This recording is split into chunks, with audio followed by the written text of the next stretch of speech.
Vous écoutez Radio Diaspora Vision, la voix de la diaspora sénégalaise dans le monde. Chaque semaine sur les ondes de Radio Diaspora Vision, votre émission Carte sur table. Carte sur table avec Ibrahima Thiam, président du mouvement politique Notre Avenir, pour décrypter l'actualité africaine et internationale autour du micro de Jean-Yves Duval.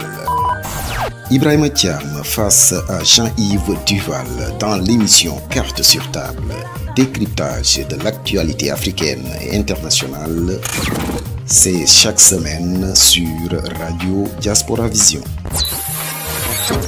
Radio Diaspora Vision est disponible sur Google Play et App Store. Madame, Monsieur, bonjour.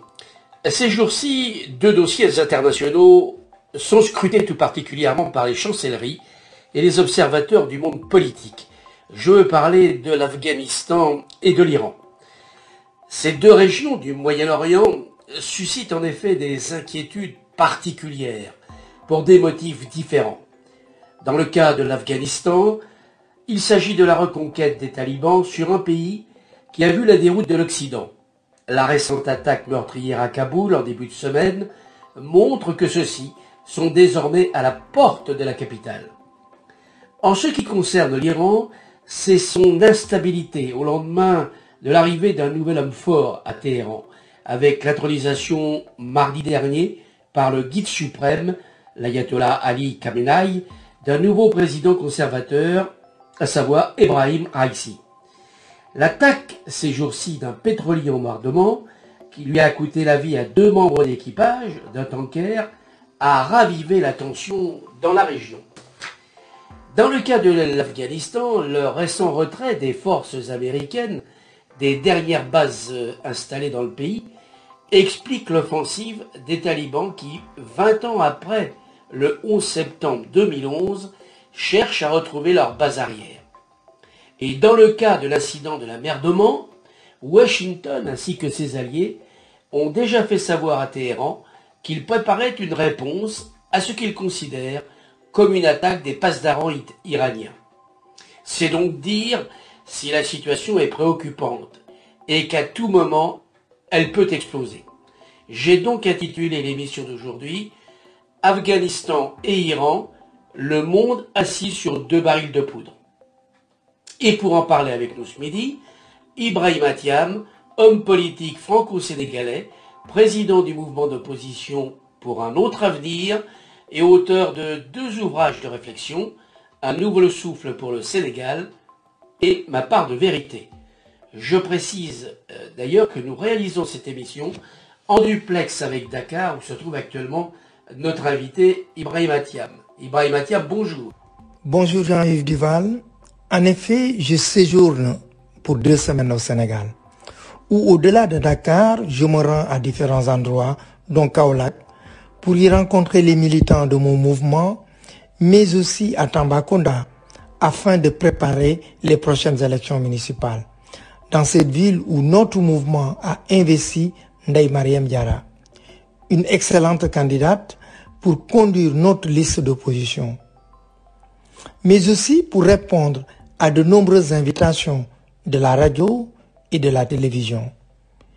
Mais cela ne m'empêche pas, pour autant, de suivre l'actualité internationale, en particulier les 2 dossiers que vous avez évoqués comme sujet de notre entretien. Je vous en remercie, car en effet, en cette période estivale, l'actualité ne chôme pas, à preuve ce qui se passe actuellement donc en Afghanistan, où des explosions ont retenti ces derniers jours, causant plusieurs victimes.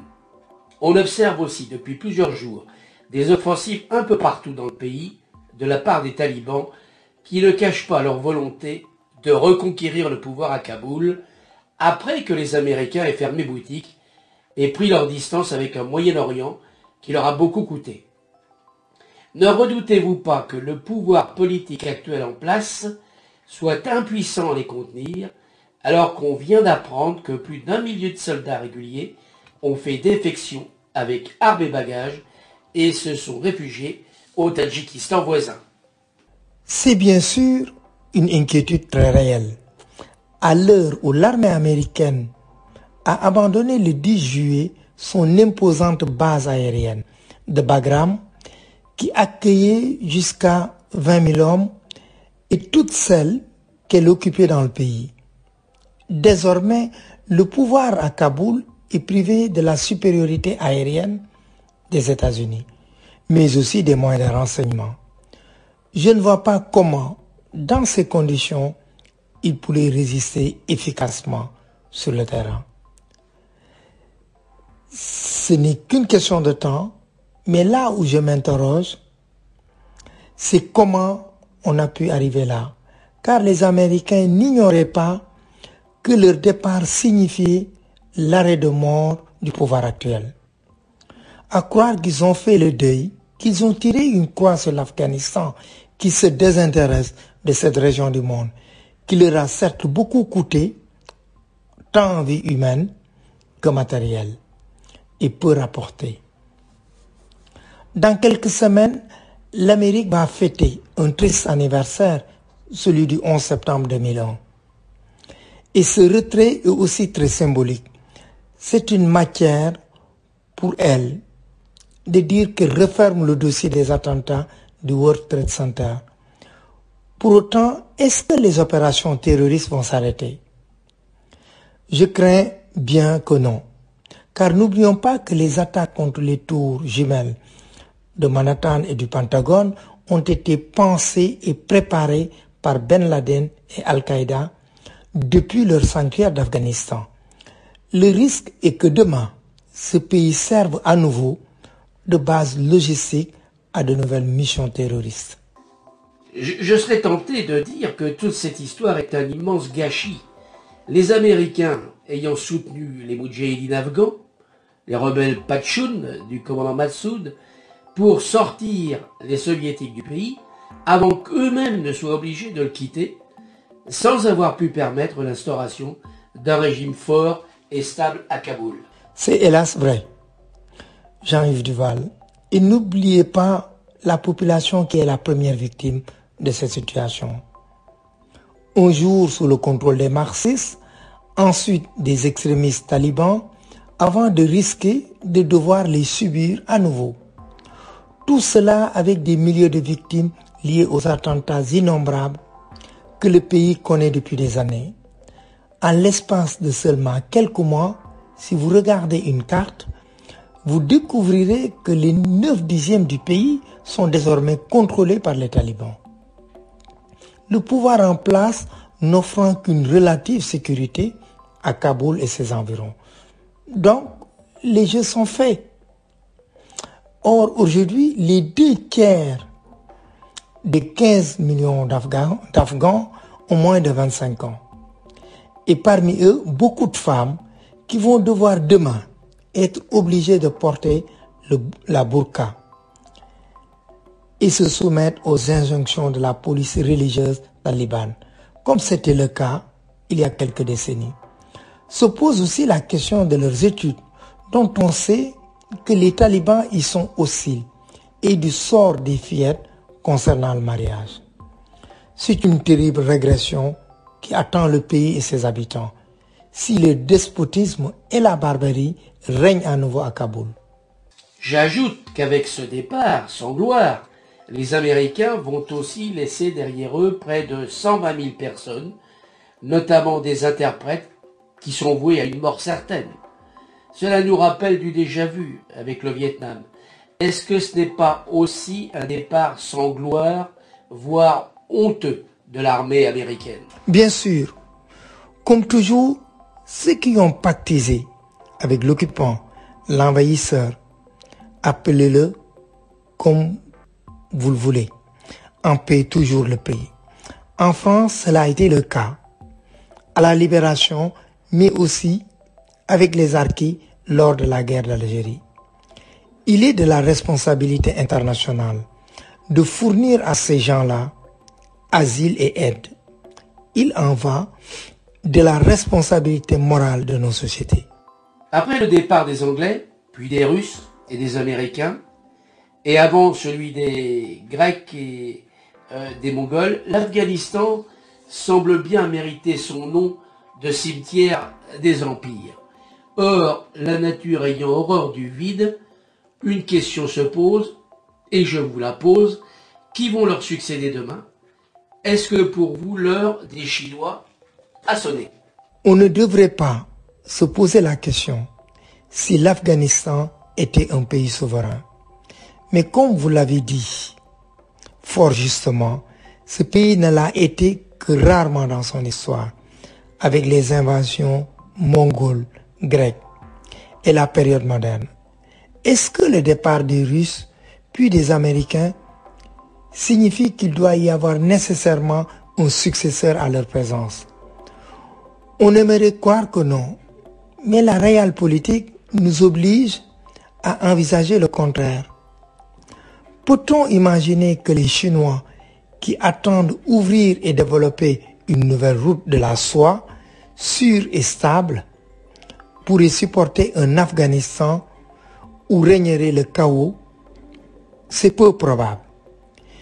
Imaginez un seul instant les fondamentalistes musulmans au pouvoir à Kaboul désirer de soutenir la cause des Ouïghours en Chine, que se passerait-il? Il y a aussi le Pakistan voisin qui a des vues sur l'Afghanistan et il peut compter sur les talibans comme des alliés avec lesquels ses services secrets, l'ISI, ont toujours eu une étroite complicité. Peut-on envisager une présence militaire pakistanaise en Afghanistan? Que feraient les Occidentaux dans cette hypothèse? Pour en revenir à la Chine, nous allons voir dans les mois qui viennent si ce pays, grande puissance économique, entend aussi l'aide sur le plan militaire. Est-ce que les échecs des Américains en Afghanistan et en Irak, mais aussi, ne nous voilons pas la face, des Français au Mali, dans le Sahel, ne signent pas un recul en matière d'intervention militaire post-coloniale et post-guerre froide? Et est-ce que la Chine, devant le désengagement américain, ne va pas être tentée d'intervenir à l'avenir, militairement? On voit déjà d'ailleurs que des tensions règnent en mer de Chine. Lorsqu'on se livre au petit jeu de la prospective, on a des risques de se tromper. Et cependant, un homme politique doit pouvoir anticiper certains événements afin de mieux les gérer le moment venu.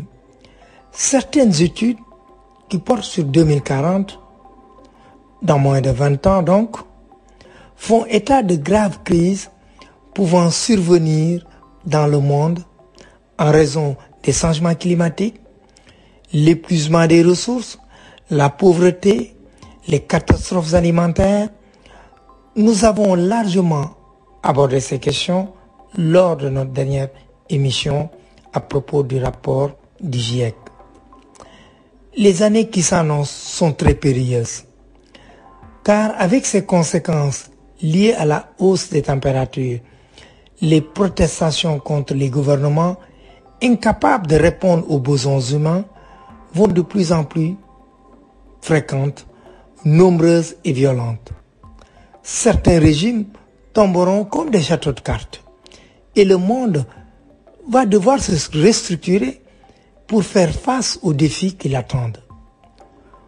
Pour autant, les actions terroristes seront toujours là, avec des cyberattaques dont on ne soupçonne pas encore la capacité de nuisance vis-à-vis des États eux-mêmes.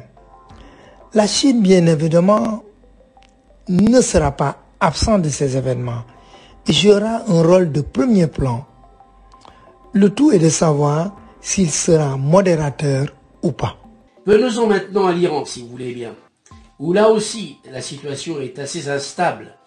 Et encore, je ne fais pas allusion au problème du nucléaire, suivi comme le lait sur le feu par les Israéliens, et qui représente un sujet hautement sensible et particulièrement toxique.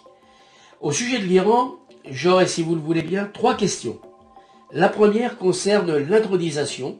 La semaine dernière, je le disais en préambule de cette émission, par le guide suprême, l'ayatollah Ali Khamenei, et d'un président donc ultra-conservateur, Ebrahim Raïs, comme nouveau président donc de la République islamique. Que doit-on attendre de lui selon vous? Vous savez qu'il a été élu avec environ 62% des voix, mais avec une abstention record. Et cela nous dit quelque chose. En Iran, comme dans la plupart de nos démocraties, le parti des abstentionnistes est devenu très souvent le parti majoritaire. Nous avons là, vous l'avez dit, un président conservateur qui succède à un modéré, à la personne de Rouhani. Il arrive à un moment où l'Iran traverse une grave crise économique avec des pénuries d'eau dans une partie du pays et des manifestations dans les rues. Le nouvel homme fort de Téhéran, âgé de 60 ans, doit aussi gérer les sanctions pétrolières et bancaires internationales qui étouffent l'économie iranienne. Il y a aussi le problème des opposants qui dénoncent le rôle qu'il a eu en tant que procureur dans la torture et l'exécution d'opposants politiques dans les années 80. Amnesty International vient d'ailleurs de demander l'ouverture d'une enquête. Très bientôt, une cour suédoise va d'ailleurs juger un autre membre de ce groupe de la mort et ces accusations vont restreindre sa liberté de déplacement à l'étranger. On va scruter avec intérêt ces premières semaines de pouvoir et ses premières décisions. Venons-en à ma deuxième question. Elle concerne une actualité brûlante de ces derniers jours, avec l'attaque en meurtrement d'un pétrolier, une attaque dont les passedarans iraniens sont accusés d'être les auteurs. Ce genre d'incident pourrait-il, d'après vous, dégénérer en crise internationale?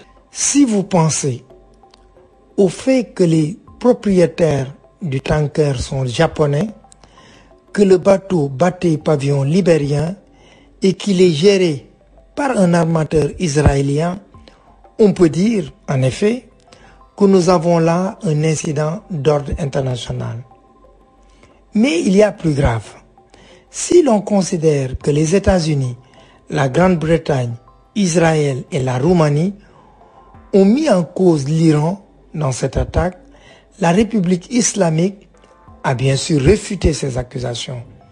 Mais Anthony Blinken, le responsable de la diplomatie américaine, n'entend pas en rester là et envisage de donner une réponse appropriée à cet incident qui a vu la mort de 2 hommes d'équipage du pétrolier, dont justement un Britannique. Le problème de la liberté de navigation en mer d'Oman n'est pas nouveau, mais il faut espérer qu'une désescalade, car une étincelle pourrait mettre le feu aux poudres. Enfin, pour conclure notre entretien, ma dernière question concerne l'accord nucléaire, toujours en suspens. Alors qu'on a appris qu'une récente opération du Mossad, des services secrets israéliens, avait eu lieu contre l'appareil nucléaire iranien. Comment ce dossier peut-il évoluer selon vous? L'examen d'un tel sujet mériterait plusieurs émissions, tant il est vaste et complexe. La question nucléaire en Iran a vu le jour sous le Shah d'Iran dans les années 1950, avec l'aide des États-Unis et de l'Europe. Le programme a été gelé au moment de la révolution iranienne et remis ensuite en route au moment de la guerre Iran-Irak, avec le concours de la Russie. Il s'agissait à l'origine d'un programme civil qui est devenu progressivement un programme militaire. Le problème, c'est que les belliqueux des mollahs n'ont jamais caché leur volonté d'anéantir Israël, fût-ce par une bombe atomique. Cela explique les diverses opérations clandestines menées par les services secrets israéliens, le Mossad, pour ne pas les nommer. pour entraver la marche en avant du programme nucléaire iranien. Bombardement de centrales, assassinat du père du programme nucléaire, logiciel espion entravant le fonctionnement des centrales, etc. Malgré cela, l'Iran a commencé à produire de l'uranium enrichi à 60%, bien au-delà des 20% qu'elle pratiquait au début de cette année, et du seuil maximal de 3,7%, autorisé par l'accord international conclu à Vienne en 2015. Comme vous le voyez, la situation est compliquée. Au moment précisément où à Vienne, des discussions ont lieu dans le but de sauver le pacte, sabordé par la décision des États-Unis de s'en retirer unilatéralement en 2018, sous la présidence de Donald Trump. L'ancien président Rouhani prétendait s'en tenir, je cite, à des activités nucléaires pacifiques sans chercher à obtenir la bombe atomique. Il sera intéressant de connaître la position de son successeur, Ebrahim Raïs. Affaire suivre donc. Et il me reste à vous remercier, Ibrahim Atram, d'avoir passé un moment ce midi à notre compagnie. Comme on l'a vu avec vous, avec l'Afghanistan et l'Iran, nous avons là deux régions qu'il nous faut scruter à la loupe, car de leur évolution dans les mois à venir peut en effet dépendre la paix et la sécurité, non pas dans le monde, mais du moins régional, sans oublier non plus le rôle des militaires que joue l'Iran en Syrie, mais aussi en Palestine avec ses passedarans interposés, ou ailleurs encore. Ainsi va notre planète, ballottée entre le réchauffement climatique et de vives tensions internationales. C'est moi qui vous remercie d'avoir réalisé cette émission Carte sur table en duplex depuis Dakar, où actuellement, bien que ce soit la saison des pluies, il pleut abondamment à l'image de ce qui s'est passé en Europe en juillet, comme quoi le réchauffement climatique concerne tous nos pays et que ce dérèglement de la météo doit nous mettre en garde. Eh bien, ce sera le mot de la fin. Il me reste à vous souhaiter une excellente semaine et à vous donner rendez-vous samedi prochain. Même endroit, même heure. D'ici là, portez-vous bien. Chaque semaine sur les ondes de Radio Diaspora Vision, votre émission Carte sur table. Carte sur table avec Ibrahim Athiam, président du mouvement politique Notre Avenir, pour décrypter l'actualité africaine et internationale autour du micro de Jean-Yves Duval. Ibrahim Athiam face à Jean-Yves Duval dans l'émission Carte sur table. Décryptage de l'actualité africaine et internationale, c'est chaque semaine sur Radio Diaspora Vision. Radio Diaspora Vision est disponible sur Google Play et App Store.